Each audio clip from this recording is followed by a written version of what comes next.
Hey, what's up, everybody? This is Gary with the Get Some podcast. And my guest this week is...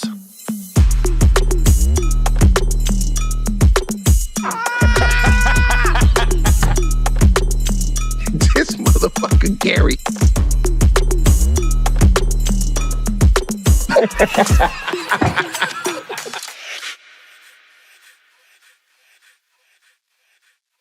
What up? This is Gary Owen with the Get Some podcast. My schedule this weekend, I'm in Toledo, Ohio. All the shows are sold out, but we just added a 3 p.m. show on Saturday. So if you want to see me, got to come to 3 p.m. on Saturday. And then next week, I am in Ontario, California at the Improv. And then the week after that, I am in Tampa, Florida. That'd be January 31st to February 2nd. I'm in Tampa at the Funny Bone, which used to be the Improv. Same location. And then February 6th, I'm in Cincinnati, Ohio at the Taft Theater, coming home. February 7th and 8th, I'm in New Jersey, 2 different theaters, 2 different cities. Teaneck. One's the Count Basie Theater. Somewhere. Anyways, I'm looking at my schedule. Just go to my website, GaryOwen.live. Toledo, Ohio this weekend. Ontario, California next weekend. Tampa, Florida. And then February 6th, Cincinnati, Ohio. Get it. Oh, just announced Arlington, Texas, February 12th at the Improv. February 13th, San Jose at the Improv. At the Improv in San Jose, California. So that's where I'm at. Valentine's Day, Oakland, California at the Paramount. Yep, I just keep remembering as I go. So that's my schedule.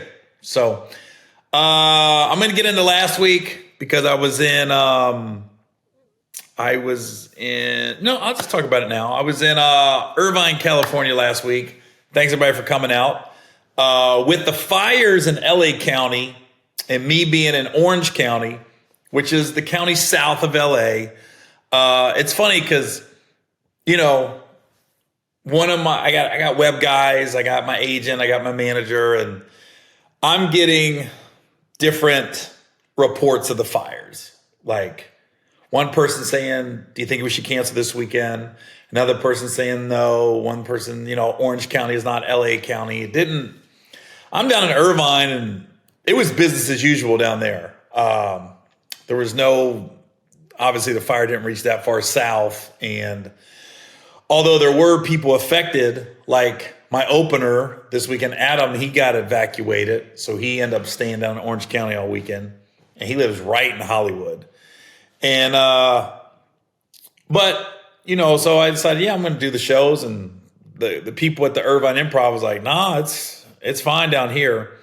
But it's so interesting to me because, you're not heartless and you want to be mindful of people that are going through stuff. But we are comedians. And I think some people deal with tragedies different. Some people want to laugh. Some people want to cry. Some people just want to wallow in it. Some people want to immediately are already figuring out what I got to do to, just to keep on moving on with life.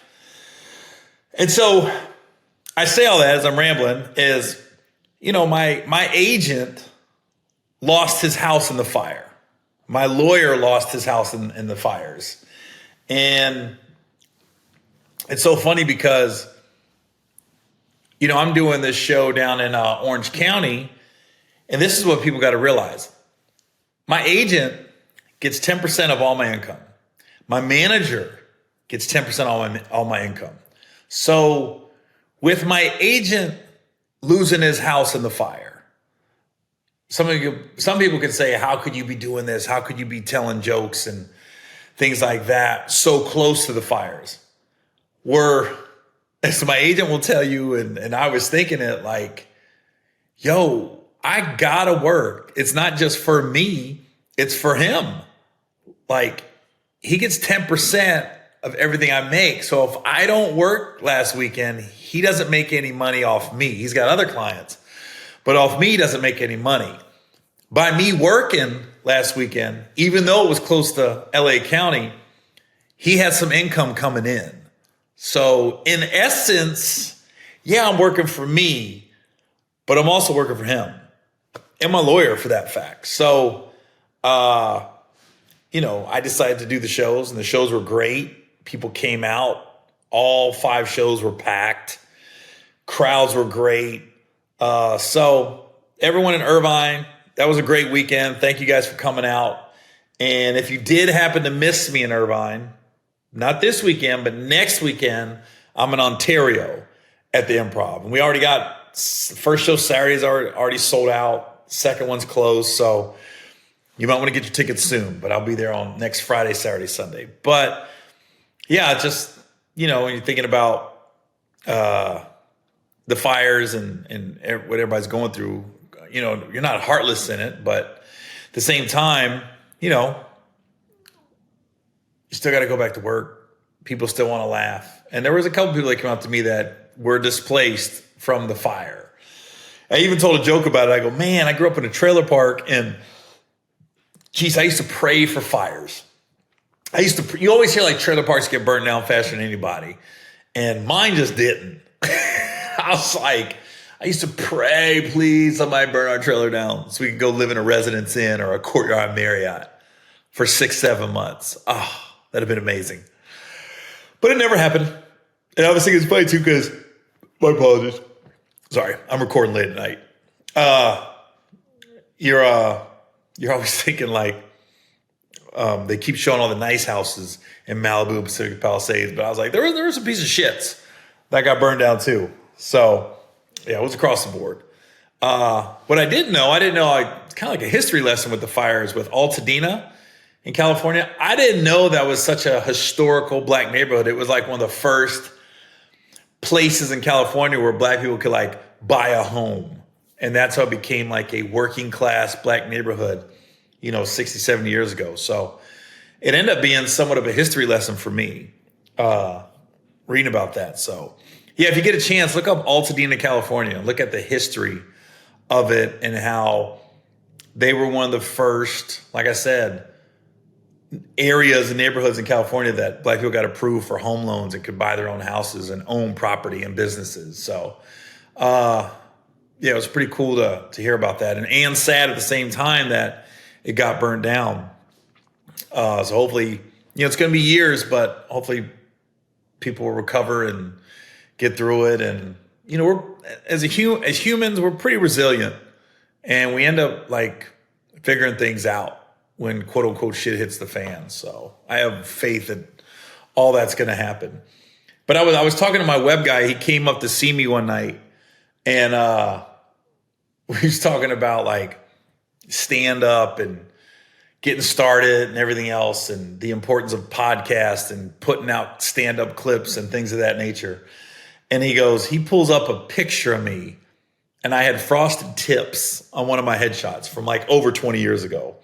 And he started dying laughing. He goes, dude, you have frosted tips? I said, yeah, now I just keep it real short on top, but I had long hair, and, I used to go to the hair salon, and it was longer, and she'd put the aluminum foil on here, and I frosted all my tips out. And I said, bro, I looked like I was in a boy band. That was the boy band age. And I had frosted tips for probably 2 years. I kept them. And I'll never forget why I got rid of them. I was at an airport, and I went to the bathroom. I come out, I'm washing my hands, I'm washing my face, and I look up, and I go, oh, shit, I look ridiculous. I said, my face looks too old to have frosted tips. And I was almost embarrassed when I got in the line to board the plane, because I was like, I look like a freaking idiot. I look like I was in my early 30s, and I look like somebody hanging on to his early 20s. And I was just like, yeah, I probably should get rid of that. And then it just brought me down memory lane, because then I was like, we was talking about, have I always gone by my just name Gary Owen? And I go, no. There was about a 2-3 month run when I started doing stand-up. I went by Pale Rider. To this day, I don't know why I did that. I was thinking like a Clint Eastwood movie, The White Horse, Pale Rider. white dude doing black rooms. And I go, yeah, I'm going to be Pale Rider. And I literally had hosts bringing me up. Give it up for Pale Rider. Looking back on it, what the hell was I thinking? I have no idea, but I was like, it's funny just the things you think of in stand-up. Like, can you imagine? I mean, it works for some people, like Earthquake. That nickname's always stuck. Larry the Cable Guy. That name's always stuck. I'm trying to think other nicknames. They have the Cable Earthquake. They Cedric the Entertainer. That's kind of stuck. I think that's what I was thinking of. Carrot Top. That's one. Oh my God, I'm really sorry about that. I'm trying not to drink caffeine at night. I heard it's really bad for you. But clearly, I should have did something. But I think that was what I was thinking when I came with the name Pale Rider early in my career. I was like, okay, Cedric the Entertainer, Carrot Top, Earthquake, Ham Burglar, Jamario. I don't know if too many white guys other than Larry. Well, Larry the Cable Guy and Carrot Top, yeah. I'm trying to think. Any other white dudes that had nicknames. If you guys could think of any, just make a comment. I think is that it? That might be it. But that's where it kind of all came from. Let me see. D.L. Hughley, Montana Taylor, Bernie Mac, Steve Harvey. Kevin Hart was Lil Kev when he first started. Lil Duval, that's not his real name. He's still sticking to that nickname. So I guess sometimes it works, but I'm glad I just went with Gary Owen and not Pale Rider, looking back on everything. What was it? What else did we talk about? I can't remember. Yeah, I think that's about it. Gladiator. Yeah, I think that's about it. So I want to talk about the NFL playoffs. And if everybody saw, there was an incident in Philly with a fan, a Green Bay fan filmed himself. And this one Philly fan was just like, he kept like snapping on this guy and his wife or fiance. He kept saying, he called his fiance a stupid cunt and all this other stuff. And so the guy films it, posts it, and then the Philly fan ended up losing his job, got banned from Eagles game for life and everything. And I sometimes think like, we've all heard Philly fan, oh my God, is this a third yard in 15 minutes? I should record it earlier, clearly. The boys was on one tonight. I'll put it like that. My twins was on one tonight. So, like social media, we always record, oh, they're so cute. They're beautiful. They was on one tonight. I'm telling you, I'm wore out. I am wore out. I really felt my age tonight, putting my boys to bed and being with them the last 4 hours. So that's probably why I'm wore out. But yeah, I always, when you go to football games, and listen, as a guy that's probably been to hundreds of basketball, football, baseball games, pro games, one thing I've definitely learned, I always root for my team, but I don't put down the other team because you don't know what somebody's going through and you don't want to set anybody off. And I will say the Packers fans showed, this is unbelievable. This is the fourth yard. This is unbelievable. Are my eyes red? This is unbelievable. This Packers fans showed great restraint because regardless of what instigated it, whatever back and forth there was, like some guy to call your girl a stupid cunt and you don't react. Because you got to realize the male ego kicks in and you want to defend your woman. At the same time, you got to know the situation. You're looking around like, oh shit, I'm surrounded by Philly fans. And if a Philadelphia Eagles fan gets in with a Green Bay Packers fan in Philadelphia, it don't matter how it started. You gonna get jumped by all them Eagles fans just because you're wearing Packers gear. So that was smart on the guy's part. Some people might be like, you ain't calling my girl a stupid cunt, but you got to read the room too. So end up, I guess Philadelphia's going to send them a bunch of Packers gear and stuff. So, oh my God. I haven't yawned this much in my life. I swear to God. What is that, 5 or 6? If you're listening to this and you're driving, I'm sorry, because I know I got truckers that listen to my podcast. I'm going, my bad. I should have recorded this earlier. Sorry. Just trying to wake up. Shout out to Randy Moss with my We Got Moss hoodie.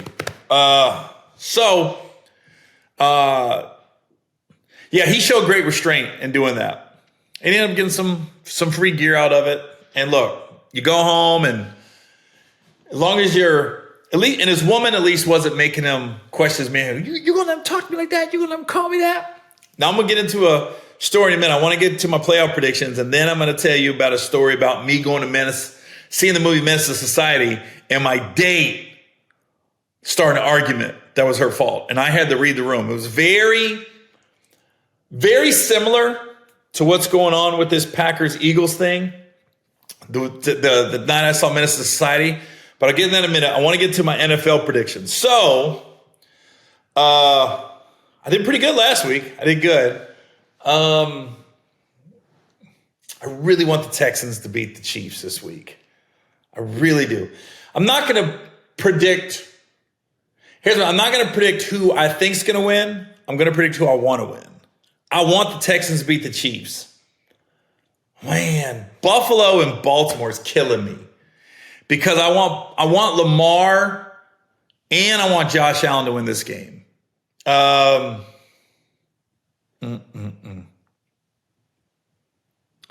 Probably leaning towards Lamar, just because Derrick Henry's on the team, Lamar's on the team. I like their coach. I know as a Cincinnati Bengals fan, you're not supposed to root for the Ravens like this, but it's hard not to, man. So I think I'm rooting for a Texans-Ravens AFC title game. And let's hope it's a better game than it was on Christmas. That was a blowout. But, yeah, I would like to see Lamar finally get over that hump. The bad part about that Buffalo-Baltimore game, unless it's like the 2021 Chiefs-Bills game where it was just back and forth, whoever loses this game is just going to get crushed by ESPN and Fox Sports and all the NFL talking head shows. Unless it's a freaking shootout and it just so happens the last team got the ball and the defense couldn't hold them. Other than that, I just don't want it to end on like Lamar throwing a pick or Josh fumbling or something like it was their fault, because they'll just get cooked. Like they can't win the big ones and things like that. So one of these quarterbacks is going to be like the hero, and the other one's going to get freaking just crushed. Unless it's like just a shootout. And that's what I'm hoping for. Honestly, I'm hoping it's like 45-42. Because I like both guys, but I think I'm rooting for Lamar. I'm not thinking. I know I'm pulling for Lamar and Derrick Henry. I like Harbaugh. I just, yeah. So hopefully it's the Texans versus Ravens. That's who I want to go in the AFC. The NFC, I want it to be the Rams and Lions. Yeah. I just do. I really like Puka Nacua. I like Cooper Kupp. I don't know. I really want it to be the Rams and Lions. And I want the Lions. I mean, I understand where Washington's coming from, being a Cincinnati fan, and 3 years ago we went on that magical run. It feels like that with Washington. It feels like they could go on a run like that, but I'm just hoping. I'm hoping Detroit goes, and then we'll see what happens after that. I don't want to go any farther than that. So this weekend, just to recap, I'm rooting for the Texans and the Ravens, and I'm rooting for the Lions and the Rams. Boom. Do I think I'm going to get my wish on all of them? Doubt it, but that's who I'm rooting for. Speaking of football too, I don't know what the hell's wrong with Deontay Johnson. If you don't know, he's a wide receiver. He was with the Steelers last year. Complained a lot with the Steelers, was a head case with the Steelers. Gets traded to Carolina, goes there. They release him. Gets picked up by the Ravens. They let him go. Gets picked up by the Texans a couple weeks ago, and they let him go this week. I was like, dude, that's 4 teams in a year and a half. It's you, bro. It's not anybody else. And you got let go by coaches people like playing for. People love Mike Tomlin. They love Harbaugh. They love DeMeco Ryans. I haven't heard anything bad. Anybody say anything bad about the Carolina coach? And I guess, now you guys can correct me if I'm wrong, but what I'm hearing, insider information, that isn't insider information, I'm hearing that after the Texans beat the Chargers, the team's in there smoking cigars, they weren't supposed to win, everybody's just in celebration mode. Hold on. And then I guess Deontay was pouting and bitching because he only got 1 target, 1 catch for 12 yards. And I'm like, bro, you just got here. And instead of focusing on that game, think about the next game. You can get 12 targets, 10 catches, 2 touchdowns. Because this right now, this is where you make your money right now. Do you guys remember Jacoby Jones? He just passed away, rest in peace. But that guy, off 2 plays, he made the touchdown catch against the Broncos, and then he made the kickoff return against the 49ers in the Super Bowl. 2 plays. It's not just 2 plays. It's when he made them. He caught that touchdown to beat the Broncos in the playoffs. And then he returns the returned the kickoff in the Super Bowl. Those 2 plays completely changed the narrative of Jacoby Jones' career, made him a shitload of money and endorsements. He was on Dancing with the Stars. But it's when he made them. Now, if he would have bitched or would have not made it past the wild card round of the playoffs, you'd say Jacoby Jones, you're probably like, who's that again? Oh, the guy from the Texans and the Ravens. But he's pretty much a legend in Baltimore. And all his Texans teammates loved him. I knew Jacoby. He was a great dude off the field. He was a wild boy, but he was fun to be around. He was cool. But if he would have acted up like Deontay's doing, you never know. I bet you if you go back and look at those playoff statistics, Jacoby wasn't killing them in the wild card round that year. But he made the plays, and it's when he made them that made him a bunch of money and changed the narrative of his career. You imagine if Deontay would have just been like, how about just be happy a team won? I'm like, a team that you were lucky to be on. I don't know what is it with the Pittsburgh Steelers and getting wide receivers that are just they wild out. Or I don't know, they're just unhappy. Antonio Brown was just unhappy and wanted to get out of there. And now you got Deontay, and there was the Wallace guy years ago who he doesn't seem like a bad person, but just was not happy in Pittsburgh and went to the Dolphins and went elsewhere. I'm just I don't know what it is about Pittsburgh and these wide receivers lately that they get that just want to get out of Pittsburgh for whatever reason. I don't know. So anyways, yeah, that's my predictions. So the Green Bay Packer Philadelphia thing. So I'll give you a story that's similar but different. So when I saw the movie Menace to Society, I was 19, maybe 19 years old when that came out. And I asked this girl on a date. We decided to go see Menace to Society. And up to that point in my life, I'd only been to one black movie at a black movie theater. And that was House Party. And I saw House Party at the Dollar Theater. It had already been out 6 months. and they had a dollar theater in Cincinnati, and I was in high school, and I went, and it was just all black people there. And it was a comedy. So everybody was laughing, cutting up and everything. And I went with a bunch of my boys, and we just had a good time. It was in the mall, this old Forest Fair Mall in Cincinnati, Ohio, that I think is nothing now. So that was the only black movie I ever went to at the theater with all black people. So here I am, 19 years old, living in Washington, D.C. I meet this girl out somewhere, ask her out. I think she was 18. I was 19.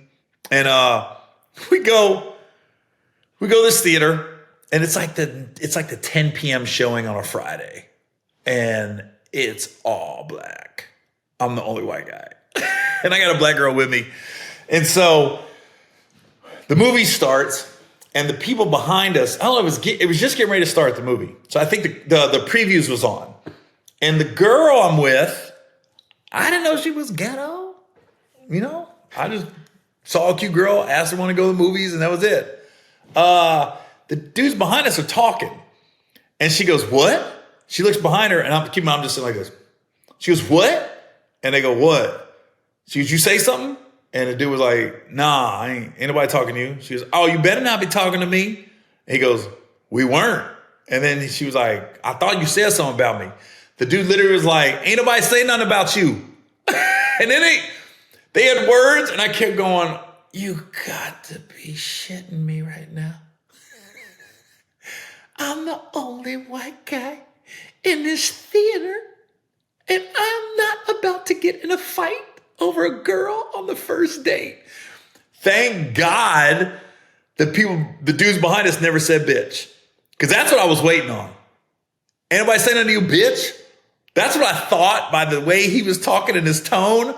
But God bless these two dudes. They never called her out her name. They never cussed her out. They weren't speaking to her. I can hear, they were just talking. And it was so random. She was like, what? And I go, what? I almost called her a bitch. I was like, bitch, what are you doing? What the fuck are you doing? Shut the fuck up. I was like, there's no way.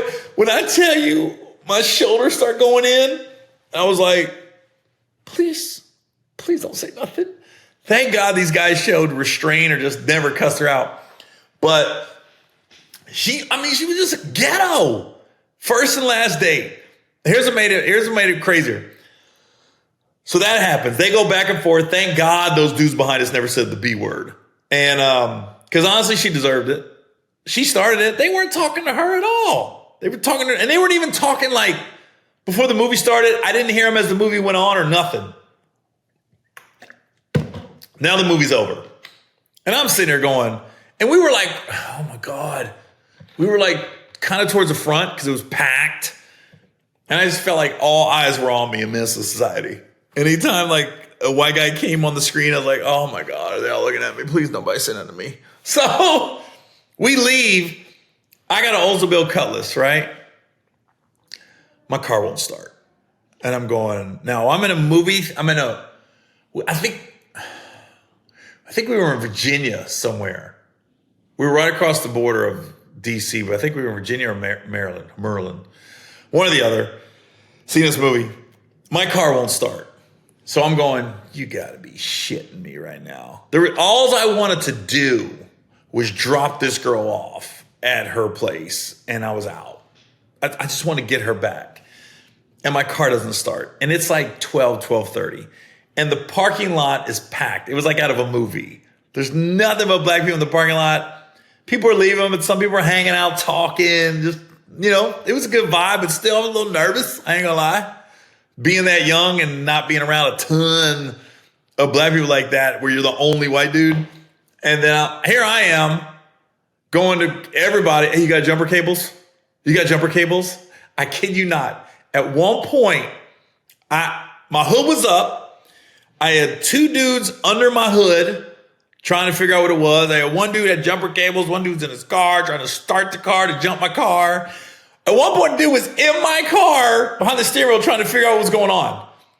At one point, I'm not lying, there was 4 black guys around my car trying to figure it out.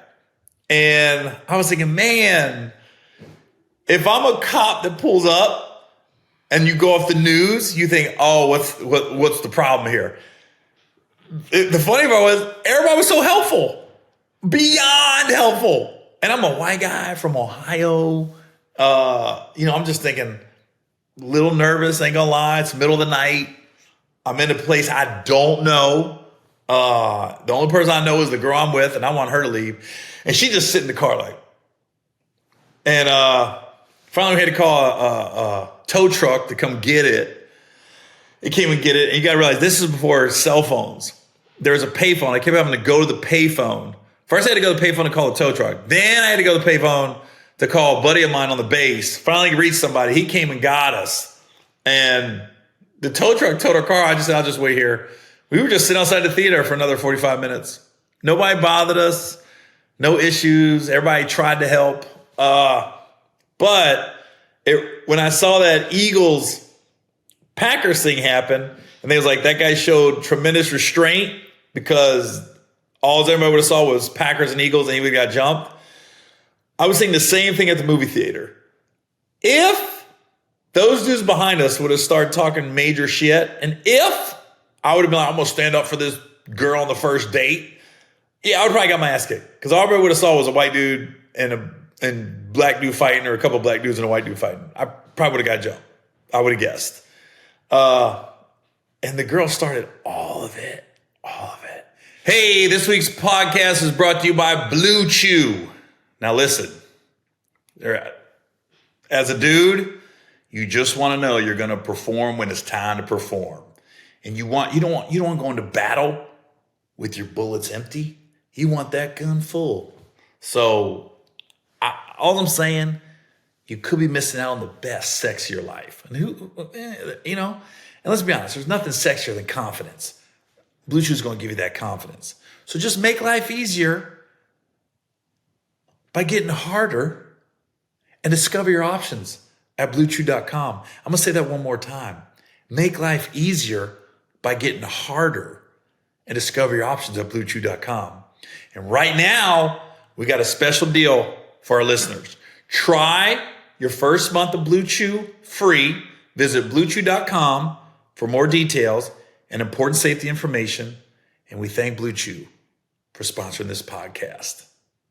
Blue Chew. Does it work? But yeah, find out for yourself.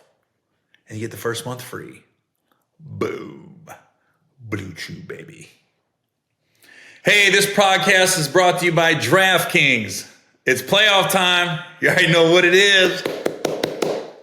I wish my Bengals was in, but they're not. But doesn't mean I still don't want to bet on the games. Now listen, new DraftKings customers can bet $5 to get $200 in bonus bets instantly. All you got to do, download the DraftKings Sportsbook app and use code GETSOME.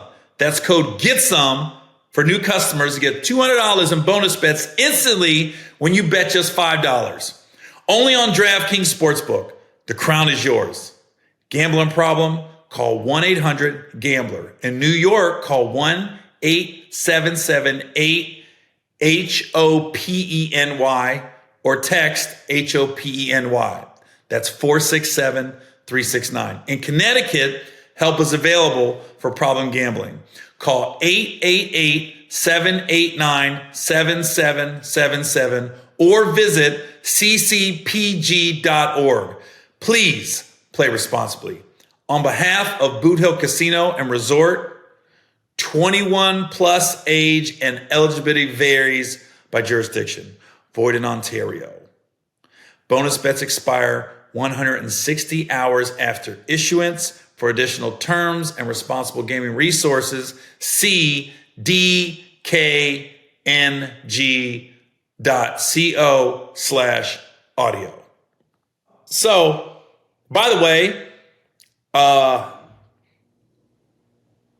was talking to somebody about movies that everyone should have seen in their life. And to me, black movies, everyone should have seen. I think I saw Tony Baker and Kevin on stage do something like this on the internet. But I think Menace to Society, Boys in the Hood, Friday, Coming to America, Color Purple,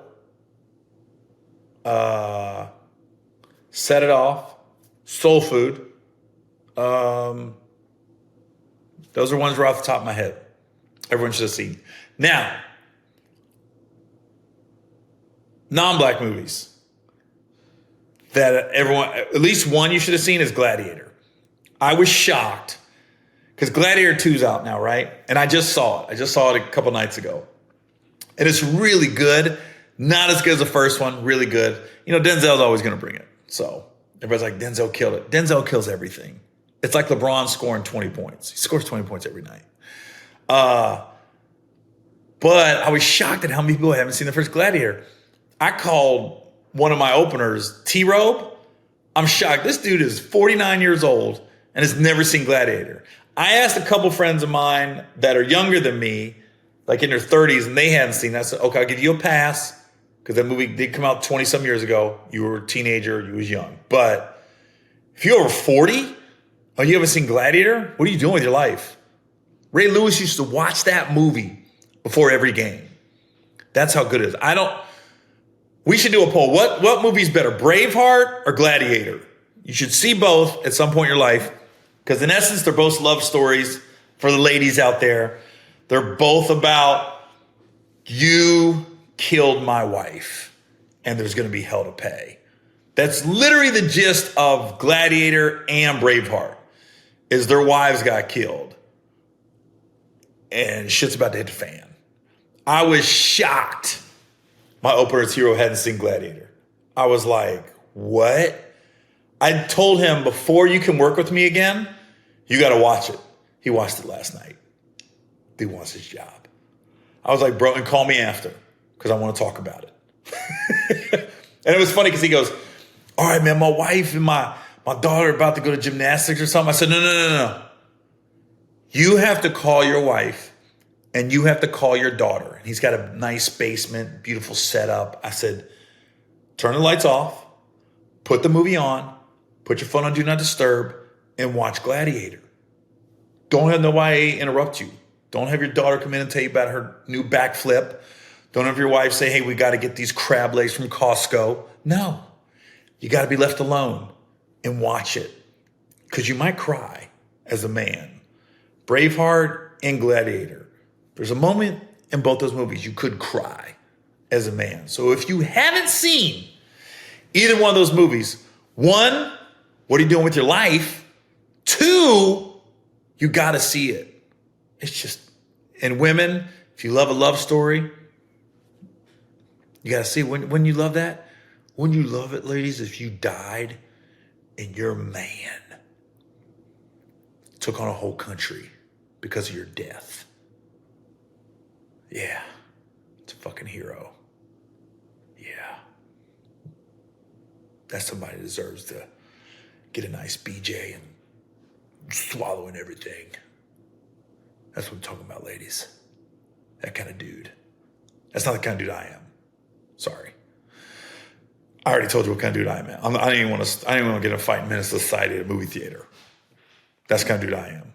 But I was dumbfounded that the dude had not seen Gladiator. Oh, and Gladiator 2 is good. It's really good. But it's not as good as Gladiator 1. I don't know if I talked about this, but I saw Russell Crowe on Joe Rogan's podcast. And, you know, Russell Crowe's a chain smoker. And I was shocked that he said he smoked the entire shoot of Gladiator. I had to figure he would have stopped. And he said something interesting. He said, like, when Ridley Scott sought him out to do Gladiator, he was in no shape to do it. And he had like 6 months to get in shape. So he did get in shape, but he wasn't in shape. So the movie took so long to shoot. When they started shooting, he didn't have any scenes like with his shirt off or anything. So they shot all those scenes first, and he was getting in shape as they was filming. And then when it came time for the shirt off Gladiator type sequences, then he was in shape. And he said something interesting. He goes like, he had like, I guess they were on location a lot. So they had like a makeshift gym underneath like a tent. They had like a bench and curls and everything on there. And that's where a lot of the extra gladiators would work out. And Joe Rogan asked him, he was like, well, did you have like your own gym? He was like, no. He goes, nah, just if I had to go in and get on the bench, everybody got up. If I want to do curls, everybody just left me alone. He goes, so I just want to get in there, do my workout, and then get out. So I thought that was the coolest thing. Like, he didn't have them build his own gym. He like came in there and worked out with everybody, and everybody knew just, hey, spread out when Russell comes in, and we're good. So I thought that was cool. So that story reminded me of this last thing I want to talk about that I saw on the internet this week. There's a guy named like Joey Swole on Instagram, and he calls out a lot of bad gym behavior in the gym. And it's entertaining. It's cool because, you know, I go to public gyms all the time. I'm a member of Lifetime. And the problem with public gyms is, one, you got people lollygagging on machines. Like, they'll just be on a machine and you might want to use it, and they'll just be on their phone. And you're like, dude, could you get your work and then move? Or can we share the machine? And then if you're doing like a circuit training type deal, if you get up, the worst is like you're doing like 4 different exercises back to back. Somebody might take the machine and you're like, oh my God, you got to wait for them. That's the worst. Like if you're on like a lat down, pull down machine, and then you move over to like curls or something, and then somebody gets on the lat machine and they're just like on their phone. You're like, oh my God, you gotta be kidding me. Please get off. And then you got a lot of people filming, which most people are pretty respectful if you're filming something. But there was some dude in New Jersey, and he was filming, and this guy walked by his camera, and the guy literally put his hand, and he goes, hey man, I'm filming. You see that I'm filming? Put his hand in the middle of this guy's chest and pushed him away and posted it.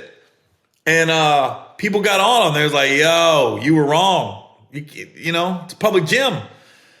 Most people are respectful, but you might have people walk by you. It happens. But the guy ended up, like, people started reposting, like, his page. And he was just like, F you, screw you, everything. He couldn't just say, hey, yeah, I was wrong. I handled that wrong. I didn't realize it until I posted it. He wanted to stand on that soapbox and nah, F you. If you ever come to my gym, you'll go to sleep. It's the LA Fitness in some town in New Jersey. Well, this dude, Joey Swole, got a hold of it, posted it, and the dude got banned from all LA Fitnesses. His membership was revoked. He's not allowed. I'm just going, was it worth it to swell up and show you a bad dude? I'm just going, I watched it. I was like, yeah, dude, that wasn't worth it. I thought it was a lot to put your hand on somebody, though. Like, he was about to do some curls, and dude, it goes, hey, man, I'm filming, and literally pushed the guy back. And I was going, and it's one thing to have a moment. It's another thing to, like, double down after you've cooled down and you see people coming at you on the internet like you were wrong, and you're like, nah, I wasn't. It's almost like Deontay Johnson. Like, if 4 teams let you go, it's you. If everyone on your page and your comments are saying you're wrong, you're wrong. It's so hard. Like, what's that? Pink and Chris Stapleton got that song, I'm Sorry. That song just makes so much sense. The lyrics are so simple. It's like, just say I'm sorry. It's not the hardest thing to do, you know? Just say my bad. And then he went at his gym membership, and it wasn't a big deal. And honestly, you probably could have laughed about it with the dude. So, yeah, just something I noticed. Gym behavior. I mean, that's a good thing about personal training is you get that hour of training and exercise you probably wouldn't do. But the only problem I got with personal training is, one, where I live, it's kind of far to get to all the good personal trainers I know of in my area. And sometimes, like, your schedule you get up and you're like, I'm going to go right now. I don't want to wait till 9 or 10 o'clock in the morning, or I want to sleep in a little bit today. So the good thing about public gyms and that don't have a trainer is you kind of can go when you want. You just want to get some work in. I'll tell you what, though, the gym I go to now, there's a dude, the last 2 weeks that I've gone, I'm usually going in the morning, and he smells like weed. It smells like he sits in his car and he rolls up the window and smokes like 3 blunts before he comes in, and it's in his clothes and it's just soaking. And you can't be within 6 foot.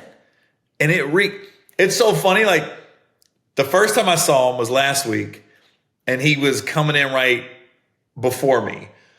And I was like, holy cow. So I'm behind him. I'm getting it as I'm walking to the gym. I told the front desk, I go, man, I got a contact high. And then when I was leaving, the front desk was like, yo, I got wind of it after you walked by. And I was like, yeah, it was serious. The next day I'm at the gym. There he is again. I don't even see him. I think I was doing I don't know what I was doing. Like, let's say I'm bench pressing. I went, oh my God, another guy smells like weed? And then I get up and look over. It's him again. I'm like, dude, again? And then today I was at the gym. Again, I don't see him. I smelled him. I was like, oh. And he never looks like he's like in gym clothes. He's like in jeans, t-shirt. He's not in good shape. And I'm just going, bro, do you like smoke? It's that weed smoke it's almost like coming out of his pores. That's how much weed he has to smoke. It's not like a joint. Like it's in bed. I can't imagine what his house smells like or the inside of his car.